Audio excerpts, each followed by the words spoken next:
असदुद्दीन ओवैसी क्या कुछ कह रहे हैं, पहले सुन लेते हैं। जो वादे किए थे और अपनी पॉलिटिकल आइडियोलॉजी की बात की थी, उन सब तीनों ने मिलकर बिहार की जनता को एक बहुत बड़ा धोखा दिया है। और यकीनन इसमें सबसे बड़ा रोल है नीतीश कुमार का। नीतीश कुमार कल तक हमको गाली देते थे कि ओवैसी बी टीम है।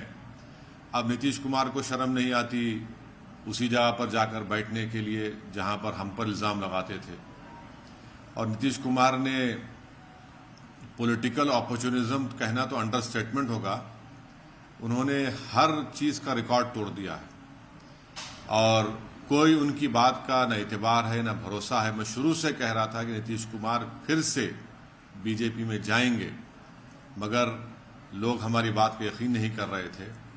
अब हम तेजस्वी यादव से पूछना चाह रहे हैं कि बताओ कैसा लग रहा है आपको। अभी आपने हमारे 4 एमएलएस को तोड़ा था, अब आपको कुछ दर्द हो रहा है सीने में, तकलीफ हो रही है आपको अपने भेजे में। अब आपको मालूम हो रहा है कि जो खेल आप हमसे खेले थे वही खेल आपसे हो गया।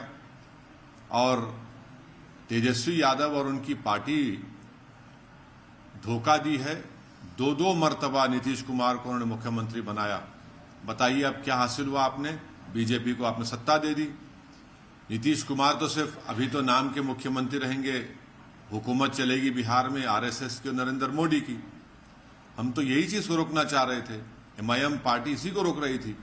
और जब हमारे सीमांचल की जनता ने एमआईएम के 5 विधायक को कामयाब किया, तो हमने तो जब उनके स्पीकर के इलेक्शन में तायद की थी गठबंधन के।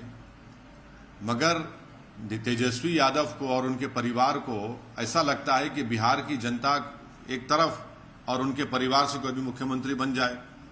नीतीश कुमार को लगता है कि मैं जब तक जिंदा रहूं मुख्यमंत्री रहूं, और बीजेपी को लगता है कि भाई हर चीज हमको मिल जाए, चाहे कुछ भी हो, किस तरीके से हो जाए। देश के प्रधानमंत्री का भाषण मुझे याद आ रहा है, जब नीतीश कुमार ने वो ऑब्जेक्शनेबल बातें कही थी महिलाओं के बारे में। देश के प्रधानमंत्री ने कहा था क्या गंदगी फैला रहे हैं, और देश के प्रधानमंत्री ने महिलाओं से वादा किया था कि मैं आपको इन लोगों से बचाऊंगा। अब देश के प्रधानमंत्री खुद नीतीश कुमार को बाजू बिठाकर चाय पिला रहे हैं। तो इसका टोटल ये है कि बिहार की जनता का एक बहुत बड़ा नुकसान और धोखा उनको दिया जा रहा है। बिहार में डेवलपमेंट रुक चुका है, अफसरशाही बढ़ चुकी है, और हम तो शुरू से सीमांचल की लड़ाई लड़ते आए, लड़ते रहेंगे। और इससे जनता को फिर से मालूम हो गया कि एमआईएम और ओवैसी जो बात कह रहा था कि सेकुलरिज्म, पॉलिटिकल सेकुलरिज्म सिर्फ इस्तेमाल किया जाता है भारत के मुसलमानों को धोखा देने के लिए, और अब की बार फिर से धोखा दिया गया है बिहार के मुसलमानों को सिर्फ सत्ता में आकर बैठने के लिए। मैं उम्मीद करता हूं कि न सिर्फ बिहार बल्कि पूरे देश के जो अल्पसंख्यक समाज, मुसलमान और जो हमारे सेकुलर जहन रखने वाले हिंदू, ओबीसी और दलित भाई हैं, वो देखेंगे इन चीजों को कि कैसे सेकुलरिज्म के नाम पर चुनाव में तो वोट लिया जाता है और उसके बाद फिर आपकी वोट को ले जाकर आरएसएस और मोदी के झोली में रख दिया जाता है। तो उम्मीद करते हैं कि वो इससे एक इसका नोट लेंगे और उन पार्टीज का साथ देंगे जो आपकी पॉलिटिकल लीडरशिप को डेवलप करना चाहती है। सर, आप किस पार्टी की बात कर रहे हैं? सर, एक मिनट। आप वहाँ के जितने सियासी खिलाड़ी हैं, आप सबको एक लाइन से दोषी ठहरा रहे हैं। बिल्कुल। और तब विकल्प कौन है? आप विकल्प हैं? नहीं, विकल्प का नहीं बात, नहीं, विकल्प की हम बात नहीं कर, वहां तो विकल्प रहा ही नहीं। अब सब ने, तीनों ने मिलकर तो बिहार की जनता को धोखा दिया है।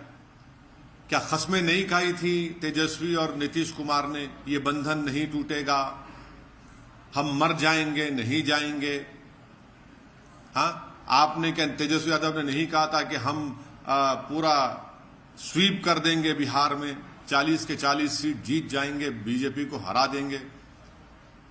आप इन लोगों को सोचना चाहिए कितना धोखा दिया आपने। देश के प्रधानमंत्री ने क्या कहा था चुनाव के वक्त? जंगल राज। अब बताइए क्या होने जा रहा है वहां पर। देश के प्रधानमंत्री नीतीश कुमार के बारे में क्या क्या कहे थे, और वो नीतीश कुमार ने क्या क्या कहा था नरेंद्र मोदी के बारे में। अब बताइए, ये सब, इससे जो पॉलिटिकल अपॉर्चुनिज्म बोलना तो बिल्कुल गलत बात हो गया, अंडर स्टेटमेंट होगा। अब वह विकल्प नहीं रहा, वहां पर तो सब देखिए ना, इस हम्माम में सब दंगे हो चुके हैं। इस समय आप सिंपैथी रखना चाहिए। चाचा धोखा देके चले गए भतीजे को, आप बड़े भाईजान के तौर पे कुछ तेजस्वी को कुछ बोलना चाहेंगे? हमदर्दी रखना, हम तो पूछ रहे हैं ना तेजस्वी से, लालू प्रसाद यादव से और लालू प्रसाद यादव की फैमिली से पूछना चाह रहे हैं, आपको तकलीफ हो रही है नहीं हो रही, बताइए हमको।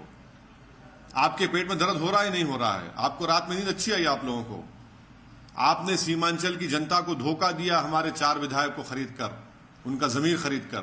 देख लिया आपने आज आपसे क्या हो रहा है। दो मर्तबा आपने नीतीश कुमार को मुख्यमंत्री बनाया और दो मर्तबा आप ही ने बीजेपी को सत्ता दी है बिहार में।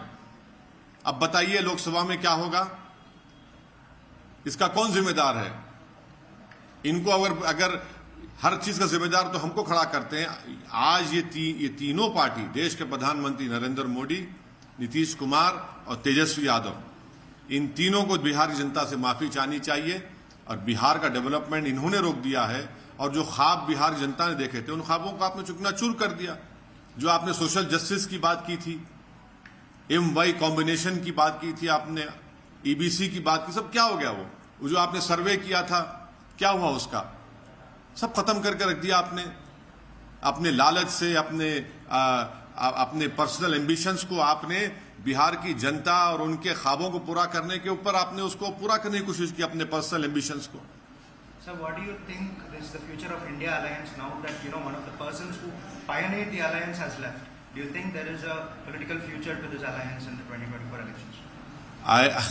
I have been consistently saying that Nitish Kumar will join BJP, and I have been criticized by all these so-called secular parties that I am in team with BJP. Now, who's responsible for this whole tamasha and this change of government is going to happen in Bihar?